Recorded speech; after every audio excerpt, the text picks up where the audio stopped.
ప్రపంచంలో చాలామంది ఎవరమైనా మన జీవనంలో మనం కోరుకునే అల్టిమేట్ పాయింట్ ఏంటండి? మనం ఏం చేసినా ఎలా ఉండాలని కోరుకుంటాం? బాగా ఉండాలని. అదే బాగా అంటే, బాగా ఉండడం అంటే ఏంటి? ఏ బాధలు లేకుండా సుఖంగా ఉండాలి, తర్వాత సంతోషంగా ఉండాలని కోరుకుంటాం కదండి.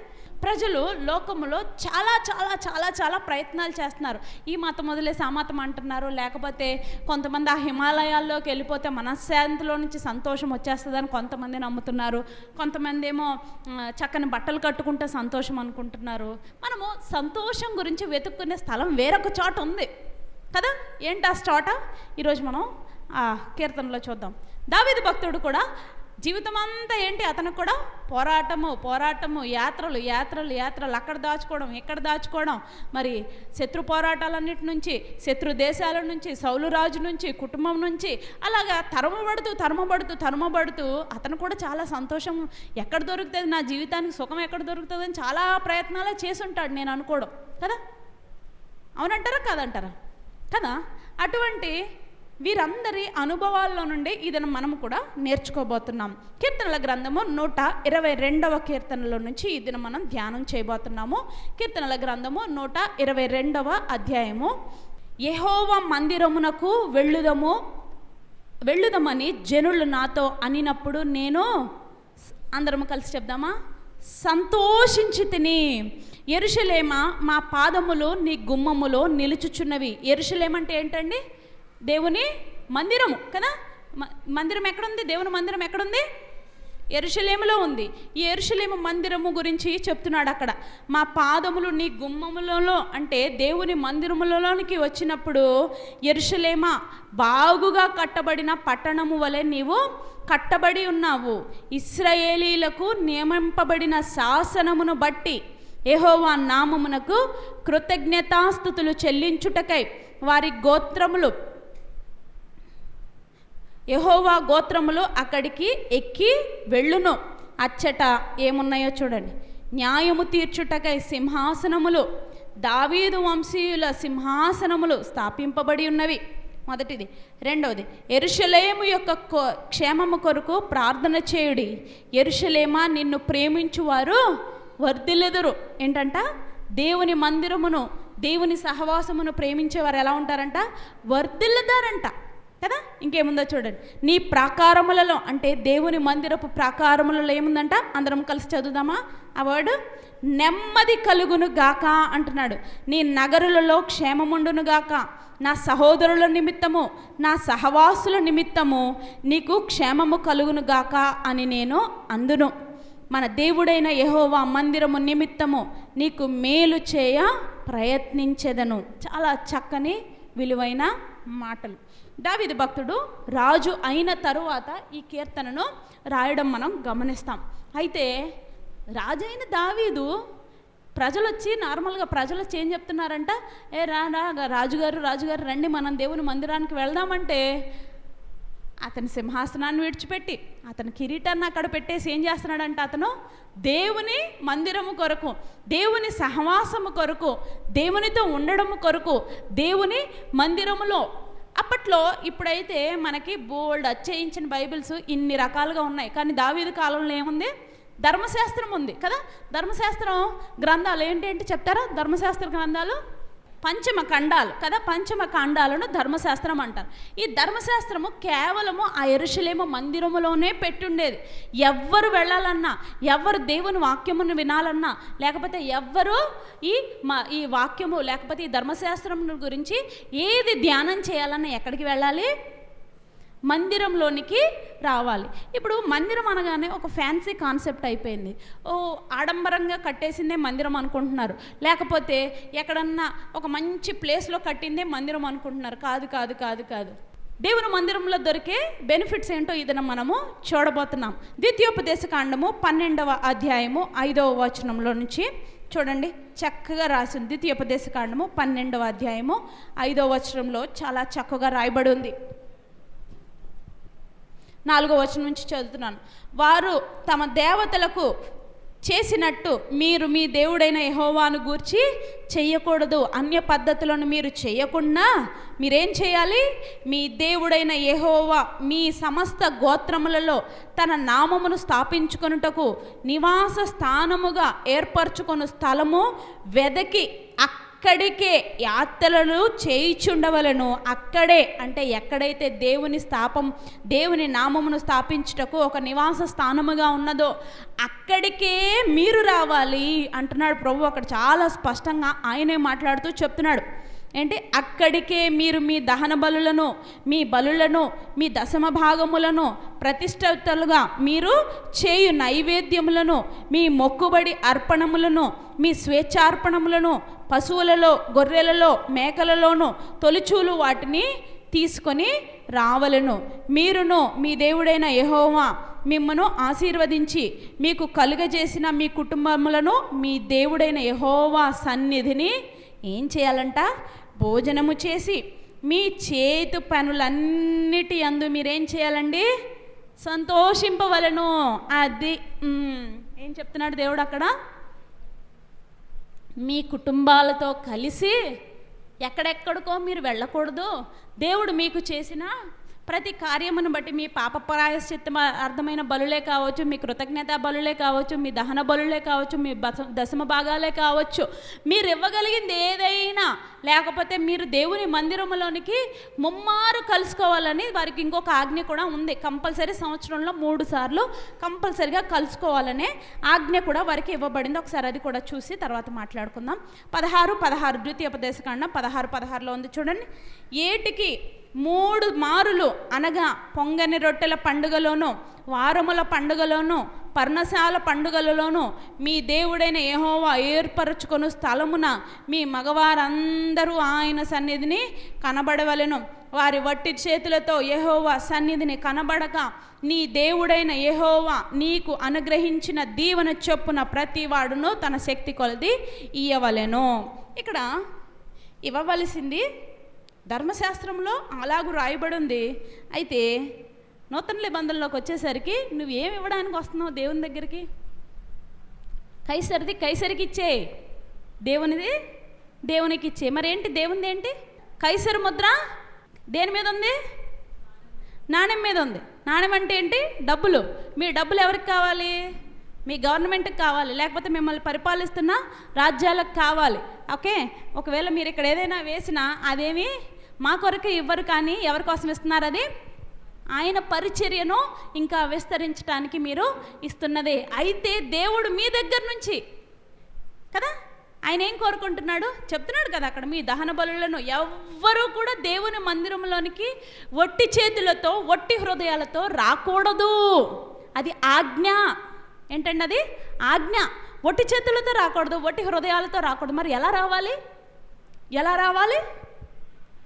గడిచిన వారము, గడిచిన మాసములు ప్రభు నిన్ను ఏ రీతిగా జ్ఞాపకం చేసుకున్నాడు, ఏ రీతిగా నిన్ను బలపరిచాడు, ఏ రీతిగా నిన్ను స్వస్థపరిచాడు, ఏ రీతిగా నిన్ను ఆదరించాడు, ఏ రీతిగా నిన్ను ప్రతి సమస్యలో నుండి, లేకపోతే అనుదినము ఆయన రక్షణ ఇచ్చి ఆయన వాక్యములతో నిన్ను బోధించుచు నిన్ను నడిపించుచున్నాడే, అందును బట్టి రావాలి దేవుని మందిరంలోనికి కదా.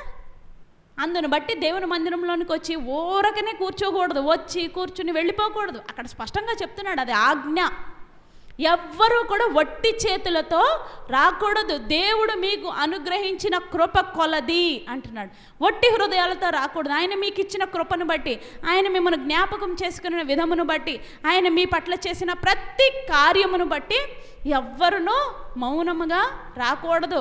ఖాళీ హృదయాలతో రాకూడదు, ఖాళీ చేతులతో రాకూడదు. మరి ఎలా రావాలి? ఇక్కడ ఏం దొరుకుతుందని రావాలి? అసలు ఈ మందిరంలోనికి ఎందుకు రావాలి? చూద్దాం. యెషయా గ్రంథము 2వ అధ్యాయము 3వ వచనం చాలా చక్కగా రాయబడం చూడండి. అక్కడ కూడా ఆ కాలమున సియోనులో నుండి ధర్మశాస్త్రము, యెరూషలేములో నుండి యెహోవా వాక్కు బయలువెళ్ళును. జనులు గుంపులు గుంపులుగా వచ్చి యాకోబు దేవుని మందిరమునకు, యెహోవా పర్వతమునకు మనము వెళ్ళుదము రండి, ఆయన తన మార్గముల విషయమే మనకు బోధించును, మనము ఆయన త్రోవలలో నడుచుదము అని చెప్పుకుంటున్నారంట. ఏంటి? ఆయన ఏం చేస్తాడు ఇక్కడ? ఏం దొరుకుతుంది ఇక్కడ దేవుని మందిరంలో? మనకేం దొరుకుతుంది? ఆయన మనకు బోధ చేస్తున్నాడు. ఏం బోధ చేస్తున్నాడు ఆయన?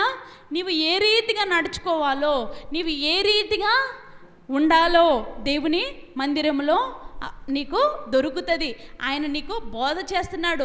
నీ ఆత్మీయ జీవితంలో నీవు ఎలాగూ నడుచుకోవాలో, నీ దినచర్యలో నువ్వు ఎలాగూ ఉండాలో, దేవుడు నిన్ను ఏ రీతిగా ఆయన జ్ఞాపకం చేసుకున్నాడో, దేవుడు నిన్ను ఏ రీతిగా ఆయన నిన్ను బలపరిచాడో, వాటన్నిటి విషయమై ఆయన మందిరంలో నీకేం దొరుకుతుంది?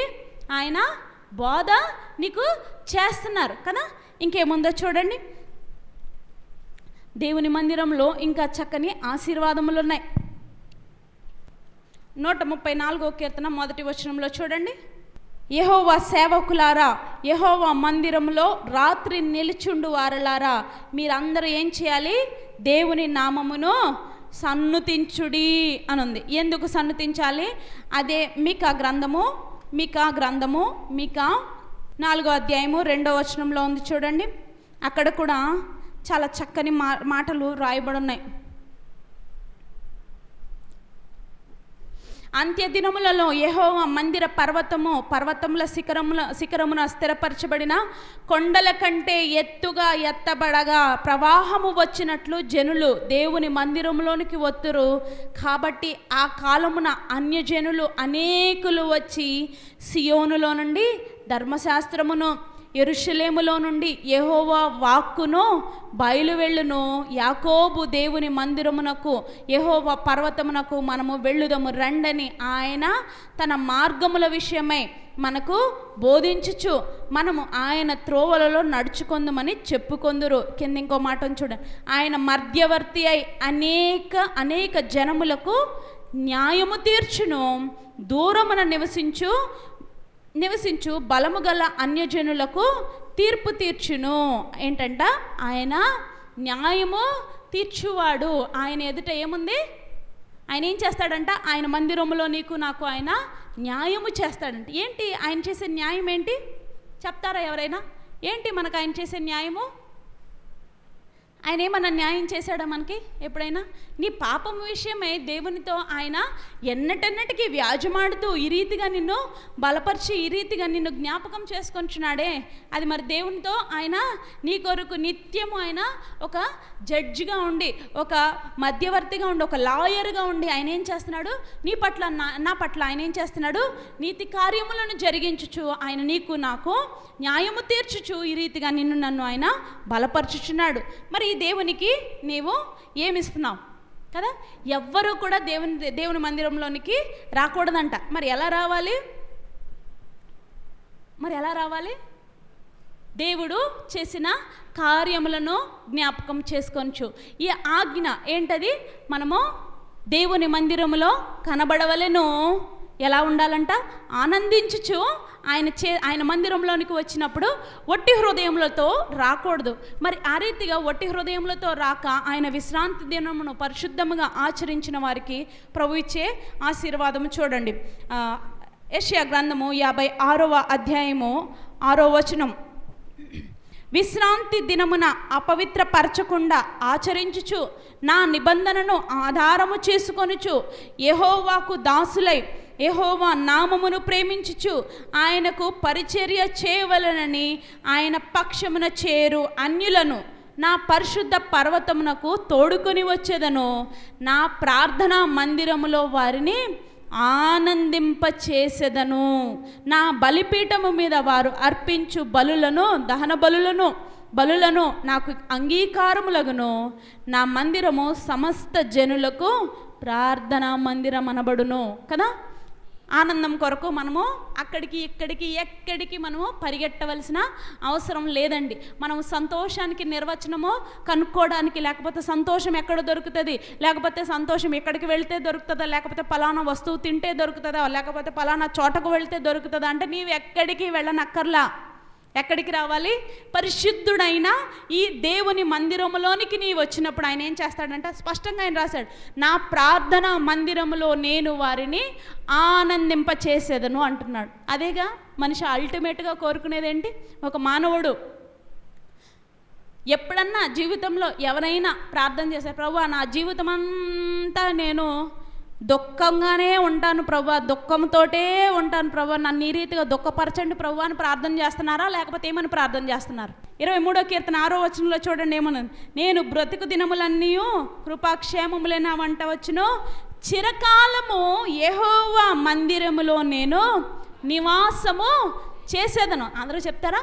చిరకాలము నేను యెహోవా మందిరములో నివాసము చేసేదను. అది మనం కోరుకోవాలి. అది మనం కోరుకుంటే ఆటోమేటిక్గా దేవుడు నిన్ను ఆనందింపజేస్తాడు. కనీసం జీవితంలో నన్ను దేవుడు పుట్టించాడంటే ఈ ప్రణాళిక కొరకే దేవుడు నన్ను పుట్టించాడన్న ఆలోచన అయినా కనీసం మీకు కలుగుతుంది. ఆ ఆలోచన అన్నా కలగాలని నేను ప్రార్థన చేస్తాను. ఎందుకంటే భక్తి అయిపోతుంది, ఇంకా ఎండ్ టైమ్స్కి వచ్చేసాము. అంటే ఎప్పుడో యేసుక్రీస్తు ప్రభువారు వెళ్ళిపోయిన వెంటనే ఎండ్ టైమ్స్ వచ్చేసినాయి అనుకోండి, అది వేరే విషయం. మరి దావీదుడు దేవుని మందిరమును అంతగా కోరుకున్నాడు. మరి దావీదు ఏమిచ్చాడు దేవుని కొరకు? ఏమిచ్చాడు? ఎప్పుడైనా ఆలోచించారా? ఆయన ఏమిచ్చాడో నేనే చదువుతున్నాను, మీరు రెఫరెన్స్ రాసుకోండి, తర్వాత చూసుకోండి. మొదటి దినవృత్తాంతములు 29వ అధ్యాయము 3వ వచనము, మరియు నా దేవుని మందిరము మీద నాకు కలిగి ఉన్న మక్కువ చేత అంటున్నాడు. ఏంటి మక్కువ అంటే? ఏంటి? ఇష్టానికి ఇంకా ఎక్కువ ఆలోచన, శ్రద్ధ, దేవుని మందిరమును కోరుకుంటున్నాడు, ఇంకా ఇష్టంగా కోరుకుంటున్నాడు. అందువలన అతను ఏం చేశాడో చూడండి, మక్కువ చేత నాకు దేవుని మందిరం అంటే ఇష్టం ఉంది గనుక కాబట్టి అని చెప్తూ అక్కడ చెప్తున్నాడు. ఏం చెప్తున్నాడు?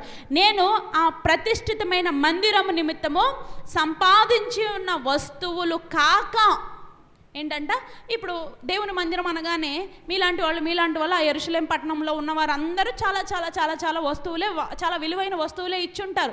కానీ అవి ఇంకా సరిపోయినా కూడా అవి కాక అతను ఏం చేస్తున్నాడు చూడండి, నా సొంతమైన బంగారమును వెండిని నా దేవుని మందిరము నిమిత్తము నేను ఇచ్చేదను అంటున్నాడు. ఏంటంట? ఏమేమి ఇస్తాడంట? బంగారమును వెండిని ఇస్తాడంట. దేని కొరకు? ఇప్పుడు మీ బంగారం ఇవ్వమని నేను అడగట్లేదు, కానీ బంగారం కంటే విలువైన మీ హృదయాన్ని ఇవ్వండి దేవునికి చాలు. నా దేవా, నీవు ఈ రీతిగా నన్ను జ్ఞాపకం చేసుకొని ఈ రీతిగా నన్ను బలపరుచున్నావే, ఈ రీతిగా నన్ను శ్రేష్టమైన నీ వాక్యముల చేత నన్ను ఆదరించుచు, నన్ను బలపరచుచు, నన్ను పోషించుచు, ఈ రీతిగా నన్ను నడిపించుచున్నావే, నా దేవా నీకు వందనాలని ప్రభువును స్తుతించడం మనము నేర్చుకోవాలి. మరి ఇంకో చోట అంటాడు కదా, 84వ కీర్తనలో చూడండి, కోరహు కుమారులకి దేవుని మందిరం గురించి చాలా విలువ తెలుసు వాళ్ళకి. అందుకే ఏమంటారో తెలుసా, వానకోవెలకు నీ మందిరములో నివాసము దొరికెను కదా, పిచ్చుక పిల్లలకు. అది చూడండి, నీ సైన్యములకు అధిపతి యెహోవా నా రాజా, నీ బలిపీఠమునొద్దనే పిచ్చుకలకు నివాసము దొరికెను, పిల్లలు పెట్టుటకు వానకోవెలకు గూటి స్థలము దొరికెను, నీ మందిరమునందు నివసించు వారు ఎవరంట? గట్టిగా చెప్తారు, అందరూ చెప్పాలి, అందరం కలిసి. దేవుని మందిరంలో నివసించేవారు ధన్యులు కదా. మనకి ఏమన్నా ఏం లేకపోయినా దేవుని మందిరం ఉంది, దేవుని భక్తులతో సహవాసం ఉంది, అదే మనము కోరుకోవాలి, అదే మనకు సంతోషము. మన ఆనందం మనం ఎందులో వెతుక్కోవాలి? దేవునిలో వెతుక్కోవాలి. ఈ ధర్మశాస్త్రమందు, కీర్తనలో 1వ అధ్యాయంలో ఉంటుంది కదా, యెహోవా ధర్మశాస్త్రమందు ఆనందించుచు దివారాత్రములు దానిని ధ్యానించువారు ఏం చేయాలంట? ఏదో వారంలో ఒక రోజు ఒక 2 గంటలు వచ్చేసి ఇక్కడ ఒక అరగంట వాక్యం వినేసి వెళ్ళిపోతే అది నీకు ఎలాంటి ఆనందం కాదు కదా. అసలు దేవుడు ఒక పార్ట్ ఆఫ్ యువర్ లైఫ్ కూడా అనకూడదు. ఒక రొటీన్లో అదొక రోజు వచ్చింది, అదొక అపాయింట్మెంటు, వెళ్ళాలి రావాలి అనుకునేవారికి కాదు. కానీ ఇది ఎలాంటి వాళ్ళకంట? ఇది ఎవరు రాశారో తెలుసా? 84వ కీర్తన కోరహు కుమారులు ఈ కీర్తనను రాశారు. కోరహు కుమారుల చరిత్ర మనకు తెలుసుకోవాలి మనం. ఏంటి? కోరహు ఎవరు? మోషేకి వేరుగా, మోషేకి ఆపోజిట్. మోషే ఎవరు? దేవుడు ఏర్పాటు చేసుకున్న నాయకుడు.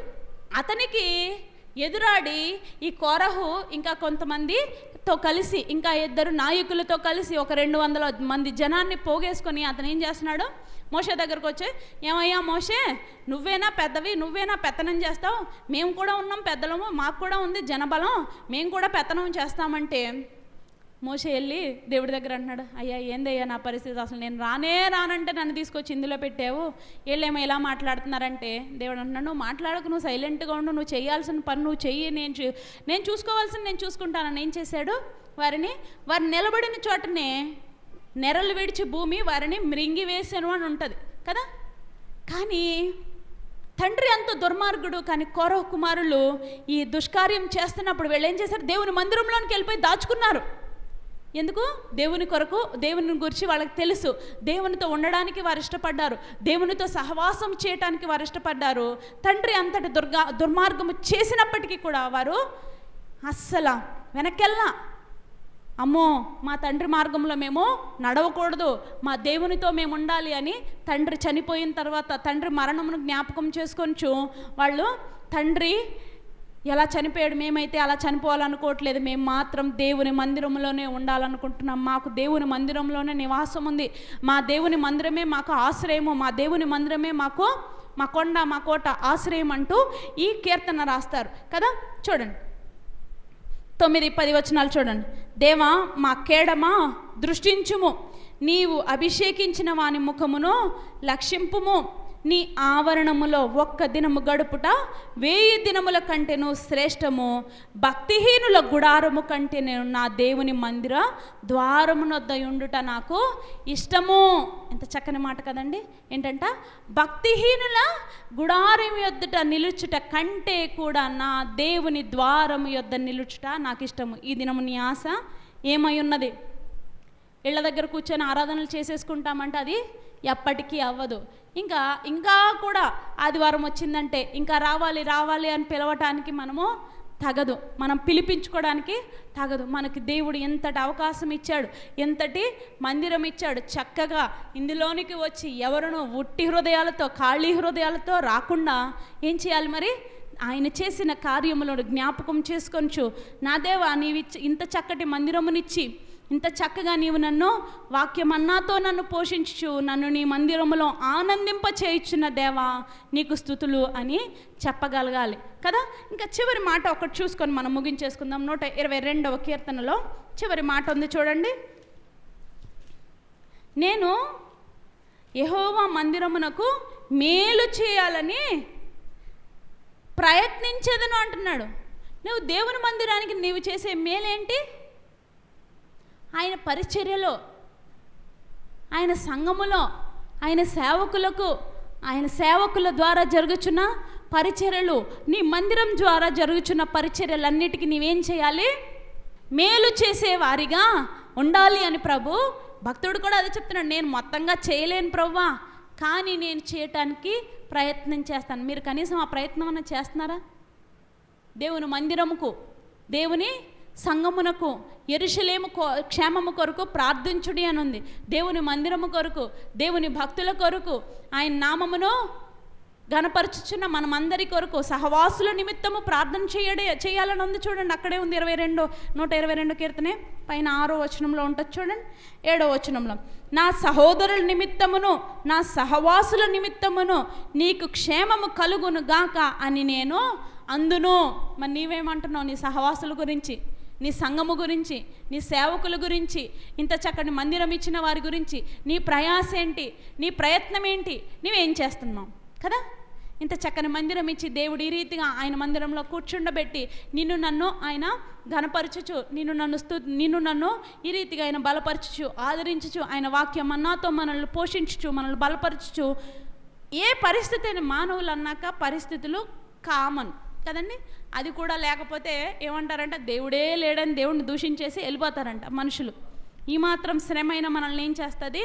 పుటములో వేయబడిన బంగారము ఏ రీతిగా సువర్ణము పరిశుద్ధమై బయటకు వస్తుందో ఆ రీతిగానే ఈ శ్రమల కొలిమిలో వేయబడిన నీవు నేను ఇంకా దేవునికి సమీపముగా చేరతావు. మరి ఆ రీతిగానే దావీదు జీవితంలో కూడా అనేక శ్రమల గుండా వెళ్ళి, అనేక పరీక్షలు, అనేక మరణాపాయకరమైన పరిస్థితులు, ఎప్పుడూ ఆయనకి సంతోషం లేదు, ఎప్పుడూ ఆయనకి సుఖం లేదు. కానీ దేవుణ్ణి విడిచిపెట్టలా, దేవుని మందిరమును విడిచిపెట్టలా, దేవుని తనున్న ఏ పరిస్థితుల్లో అయినా దేవుణ్ణి స్తుతించడం విడిచిపెట్టలా. అందుకే దావీదుకి చక్కని పేరు దేవుడే పెట్టుకున్నాడు. ఏంటా పేరు? నా ఇష్టానుసారుడు అంటాడు దేవుడు కదా. నాకు ఇష్టము చొప్పున తాను ప్రవర్తించుచున్నాడు, ఇతను నాకు ఇష్టానుసారుడు, నా హృదయానుసారుడు. దేవుడు ఈ దినం నీ గురించి నా గురించి కూడా ఆ రీతిగా కోరుకోవాలి, నిన్ను నన్ను కోరుకోవాలి. మరి నీవేం కోరుకోవాలి? దేవుని మందిరమును కోరుకోవాలి. అచ్చటని ఆయన నిన్ను ఆనందింపచేస్తాడు, ఆయనలో నీకు సేద తీరుస్తాడు కదా. అట్టి కృప దేవుడు మనందరికీ దయచేయునుగాక.